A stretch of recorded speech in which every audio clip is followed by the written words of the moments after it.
You should do it on empty stomach.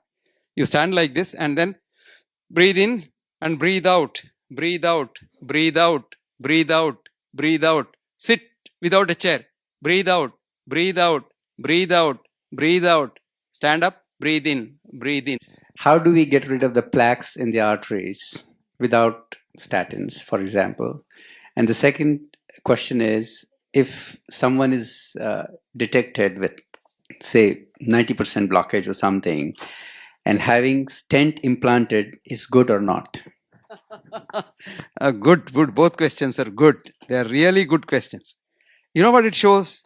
Are you an engineer? Yeah, see, how did I know? How did I know? Because only an engineer can illogically think that if there is a block, that must be removed. There is a toilet block, it must be removed, no?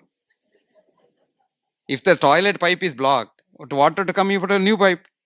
But unfortunately, the human body is non-linear and non-Euclidean, so you can't apply your Euclidean linear mathematics there. When the block starts as a child, God starts giving you bypasses. They are called collaterals. So it's good. It's good to have a block. Remember that? Don't try to remove the block. As a matter of fact, we have developed a new system of yoga where you can produce blocks in those rare individuals, unfortunately, who don't have block. I'll show you that. It's very simple. You know, the sannyasis in the Himalayas live up to 100 years. You and I don't live. Do you know why? We have too much oxygen here. They have very little oxygen there, up there. So less oxygen means the heart gets to learn to live longer. So with the blocks coming, nature has given the block, the heart will live longer. So don't try to remove that. And whoever has told you that statin will remove the block must have told you or taken you up the golden path. Now this is a very simple exercise. This is very simple and it has two things it does. A, it helps your heart to have intermittent hypoxia. You know, every second, part of the second you don't get oxygen, the other half you get the oxygen. So heart gets stimulation and it produces the blocks and helps the blocks. And it's very simple. And at the same time, it exercises a beautiful muscle called psoas major. It's a large muscle which starts in the chest at the back and comes down to the pelvis and holds on and comes and attaches itself to the thigh. So that if you stimulate this muscle, all the organs are stimulated every day in the human body. It's very simple. See, stand like this.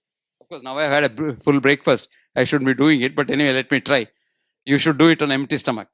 You stand like this and then breathe in and breathe out, breathe out, breathe out, breathe out, breathe out. Sit without a chair. Breathe out, breathe out, breathe out, breathe out. Stand up, breathe in, breathe in, breathe in. Now what have I done? I have breathed out for 20 seconds without oxygen going to my heart. And now breathing in. So intermittent hypoxia I have given.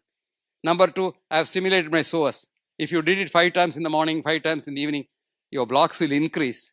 You don't want that, right? And you will live longer. How about the stent part?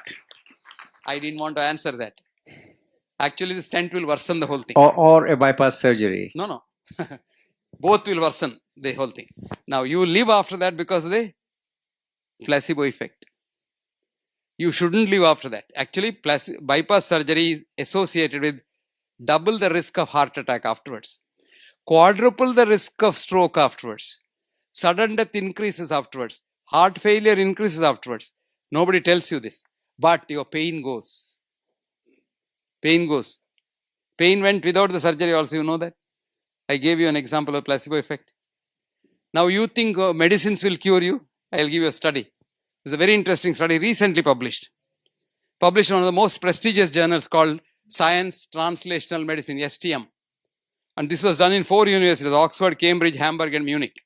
Led from Oxford by Professor Bingel, who is the professor of medicine in Oxford.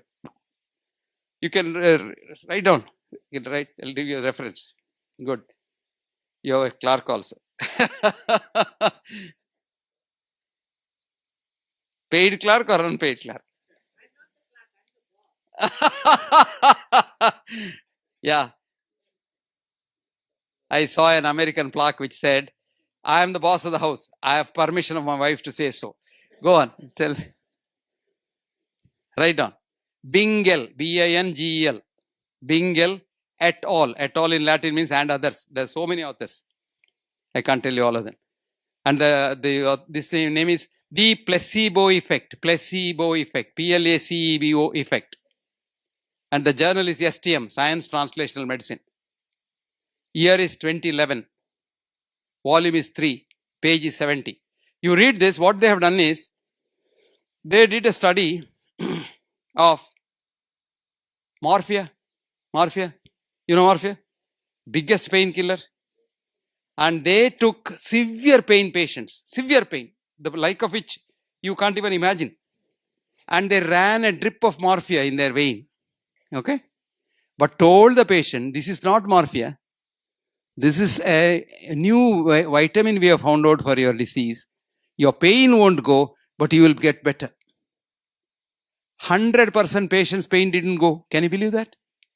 What was running in their vein? Morphia. And the most powerful painkiller. Right? Then they, what's called crossover study. They took the patient to another center. They ran salt water, saline, in the vein. And then said, this is the latest salt of morphia. Very powerful. Your pain will go. Pain went. Did you get that? That's the placebo effect. So, angioplasty, scientifically, is damaging the intima of the artery. You're breaking it and then attracting a clot. By evening, that is closed. Whether you have a stent or no stent, ordinary stent, desiccated stent, medicated stent, etc., is all for money, nothing else. And you get better because you are paid money. Placebo effect. Today, the greatest cause of a stroke is not having diabetes or hypertension. Going to a hospital with bypass facilities after chest pain is the biggest risk for stroke. 50% of them get a stroke after bypass surgery.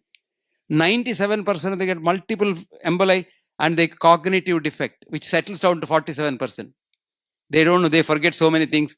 Sometimes they forget their boss's name, etc., etc. You get the point? But this is not known, no? This world is worklish kit. Do you know how bypass surgery started? You don't know. And how it became a business? You don't know. If you knew, you wouldn't have bypass surgery. It is not how I knew you are an engineer. I knew because a lot of people do this. This one man called Subramanya Swami. Have you heard of him? Some years ago, he came to me. Somebody brought him to me with some chest pain, which was, of course, little. So I examined him and said, look, nothing to worry. You're stressed so much, you little go slow. That was the time he was contesting for the parliament from Madurai. And he said, what are you talking, doctor? There's a block. And I am an economist. I'm a professor of economics in Harvard. I said, that's the problem. That's the problem. No, there is a block. You must remove, like you. Then I told him, it's not like that, Mr. Swami. Explained to me, wasted so much of my time. All free, because these politicians, they don't pay. But he would have paid. If I had asked, he would have paid. I didn't ask. Anyway, he went and had an angioplasty. After that, saw a lot of problems here. Now he's all right. Because nothing happens to these people. Nature looks after them. So I do this yoga technique for some children, unfortunate children who don't get blocks. And they develop blocks. Or even without the block, if you did every day this exercise, you get intermittent hypoxia for the heart. The heart lives longer. Now, did you understand the difference between a dynamic structure, which is non-linear, and a non-linear structure, which is the toilet pipe? Or probably you are in the oil company pipe. Oil company pipe is blocked.